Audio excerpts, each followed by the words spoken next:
ప్రస్తుతం దేశంలో ఇటు రాజకీయ పార్టీలు ఇటు ఏ పార్టీ అయినా కావచ్చు, మజ్లిస్ పార్టీ కావచ్చు, బీజేపీ పార్టీ కావచ్చు, కాంగ్రెస్ పార్టీ కావచ్చు, ఇతర ఏ పార్టీలు అయినా సరే సో కంప్లీట్గా ఒక రిలీజన్ని తమ రాజకీయం కోసం వాడుకుంటున్నా అండ్ ఏ విధంగా ఇటు గుడులు కావచ్చు, మస్జిద్లు కావచ్చు, చర్చిలు కావచ్చు, వీటన్నిటిపైన దాడులు అండ్ వీటన్నింటిని బిల్డ్ చేస్తూ సో ఈ విధంగా వాడుకుంటారు. ఈ విధంగా వాడుకోవడం తప్పు అని చెప్పడమే ఈరోజు దేశంలో పాపమైందా? ఇవన్నీ అంశాలపైన అసలు సనాతన ధర్మం ఏం చెప్తుంది, హిందూయిజం ఎటు తీసుకెళ్తుంది మనల్ని, ఇవన్నీ కూడా మాట్లాడి చర్చించే ప్రయత్నం చేద్దాం. మనతో పాటు మాట్లాడడానికి జై భారత్ ఫౌండర్ రమణమూర్తి గారు ఉన్నారు. సో నమస్తే. నమస్తే. సో ఫస్ట్గా హిందూయిజం అంటే ఏంది, సనాతన ధర్మం ఏం చెబుతుంది? సనాతన ధర్మం అనేటువంటిది ప్రపంచంలో మనకి మామూలుగా మతాలు ఉంటాయి కదా, మిగతా క్రైస్తవ మతం, ఇస్లాం మతం, ఈ మతాలన్నిటికీ మన సనాతన ధర్మం చాలా భిన్నమైంది. నిజంగా ఇది మతం కాదు చెప్పలేం. ఎందుకంటే మతానికి సరిపడినటువంటి కొన్ని నిర్వచనాలు ఏవైతే ఉన్నాయో, ఒక దేవుడు ఉండాలి, ఒక పుస్తకం ఉండాలి, అందరూ అంగీకరించేటువంటి ఒక ప్రవక్త లేకపోతే ఒక సిస్టమ్ ఉండాలి.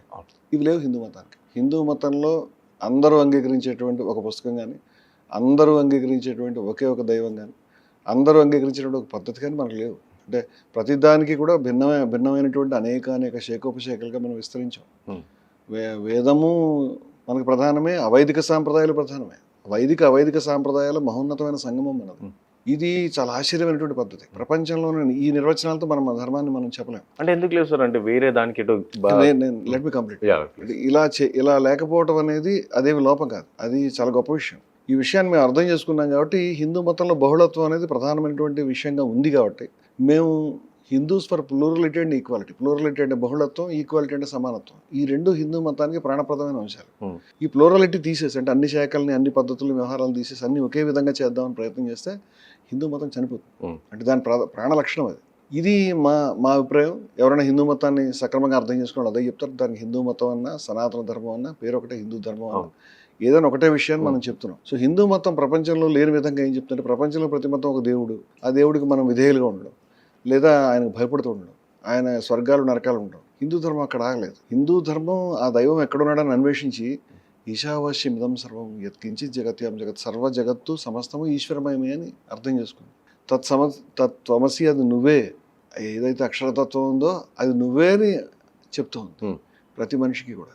అహం బ్రహ్మస్మి, నేనే బ్రహ్మవునై ఉన్నాను, అక్షరతత్వాన్ని. ప్రపంచంలో ఏ ధర్మం ఈ మాటలు చెప్పలేదు.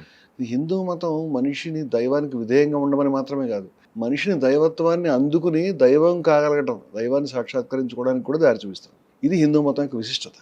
ఇది ముఖ్యమైన విషయం. అంటే ఎందుకు ఇతర మతాలలాగా ఇటు ఇతర మతాలకు సంబంధించి ఇటు బైబుల్ ఉంది, ఖురాన్ ఉంది, సో అట్లా మన హిందూ మతానికి ఎందుకు ఒకటే?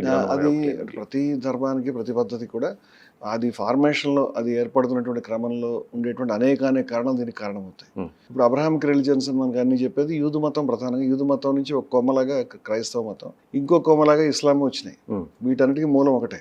అంచేత ఒకటే టైప్ ఆఫ్ ఈ అబ్రహామిక్ రిలీజియన్స్కి ఉండేటువంటి ఏదైతే ఒక స్ట్రక్చర్ ఉందో అది హిందూ మతానికి లేదు, అది అవసరం కూడా లేదు. హిందూ మతం ఆ విధంగా ఉన్నది కాదు. హిందూ మతానికి ఈ పరంపరానుగతంగా అనేక విషయాలు, వేదం ఉంది, వేదాన్ని ఎవరో ఒకళ్ళు రాయలేదు, ఒకళ్ళు రాయటం అనే ప్రసక్తి లేదు, సాక్షాత్కరించుకోవడం ఉంటుంది, వేదంలో రాయటం అనేది లేదు. తర్వాత ఉపనిషత్తులు, ఆ తర్వాత పురాణాలు, ఇంకా ఎన్నెన్నో. వీటిలో ఒకదానికి ఒకటి సరిపడనివి, అంగీకరించినవి వైరుధ్యాలు. అలాగే అనేక జీవన విధానాలు. హిందూ మతం ధర్మం కాదు, ఒక జీవన విధానం అని కొంతమంది అంటారు, మేము దాన్ని కూడా అంగీకరించాం.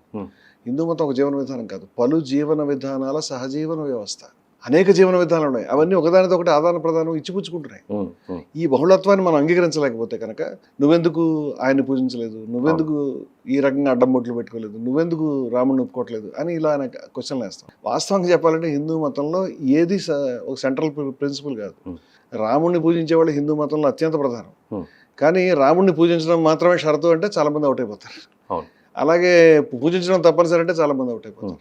ఖచ్చితంగా ఈ విధంగానే ఉండాలంటే చాలామంది అవుట్ అయిపోతారు. అనేక శాఖలకి అసలు విగ్రహారాధన లేని శాఖలు, పురాణ హిందూ మతాన్ని అంగీకరించిన శాఖలు, ఇలా అనేక విషయాలు ఉన్నాయి. అంచేత హిందూ మతం విశిష్టత ఇది. ప్రపంచంలో ఇంత గొప్ప విశిష్టత ఉందని కాపాడుకోవాలని మా ఉద్దేశం. దానివల్ల మనం డెమోక్రటిక్ ఉన్నాం, దానివల్ల ఎవరి మీద దాడికి పోలేదు, దానివల్ల మనం ద్వేషానికి పోలేదు. మరి ఒక పుస్తకం లేదు, ఒక ప్రాఫిట్ లేడు, ఒక పద్ధతి లేదంటే దీనికి మతాన్ని ఎలాగ మనం నిర్వచిస్తామంటే కొన్ని లక్షణాలు ఉన్నాయి. హిందూ మతంలో ఏ శాఖ కూడా ద్వేషం అనేది నేర్పలేదు. ప్రపంచంలో ద్వేషానికి వ్యతిరేకంగా ఇంత స్పష్టంగా మాట్లాడిన మరొక మతం లేదు.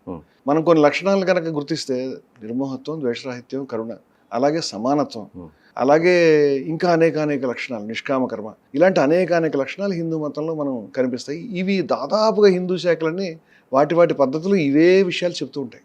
అంటే హిందూ మతం అనేది కొన్ని విలువల ఆధారిత కొంత జ్ఞానం ఆధారిత వ్యవస్థను అర్థం చేసుకోవాలి. అలా అర్థం చేసుకుంటే హిందూ మతంలో శాఖలన్నీ కూడా ఇదే చెప్తున్నాయని అర్థం.